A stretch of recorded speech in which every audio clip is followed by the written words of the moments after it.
y'all, it's Tana here with a quick but important way we can speak out for immigrants. As we've seen time and again, this administration is using new policies and regulations to dismantle the process of legal immigration, building an invisible wall to keep people out. As you may know, when a government agency makes a new rule, it has to announce it and give the public, that's us, a chance to comment on it before it becomes final. U.S. Citizenship and Immigration Services, that immigration agency, has proposed a new rule called inadmissibility on public charge grounds, known as the public charge rule. This proposed rule would drastically remake the face of legal immigration to the U.S. Immigration officers would be required to discriminate against immigrants based on their age, disabilities, health, family size, income level, education level, and ability to speak English. What does that mean? Briefly, let me explain how it works now.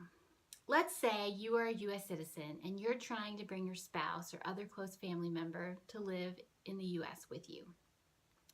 Currently, you have to prove that your spouse won't become a public charge. That is, she won't rely on public assistance. You have to prove that you make enough money to support her by submitting your tax returns and proof of your assets or income, and you sign a contract with the government saying that if she receives public benefits in the next 10 years, you will pay those back to the government. That's how it works now. Here's what the proposed rule would do. Under the new rule, the immigration officer would look at your spouse and decide if she is likely to become a public charge in the future. Of course, it would hurt her chances if she has used certain public benefits in the past. But let me be clear, already undocumented immigrants are ineligible for almost all federal public benefits. They can't get them.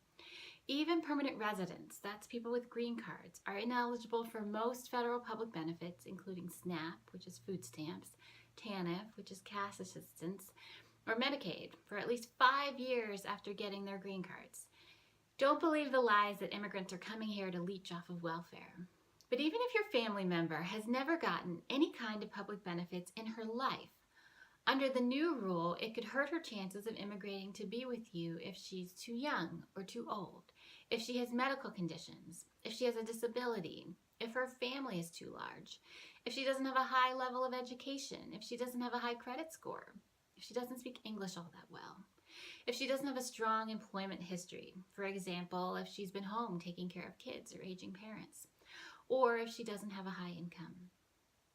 The bottom line is, we're not debating whether immigrants should be allowed to get public benefits. In most cases, they can't anyway.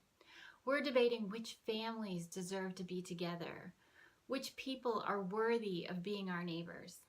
This proposed regulation would drastically change the legal immigration system, making it work only for wealthy and privileged immigrants.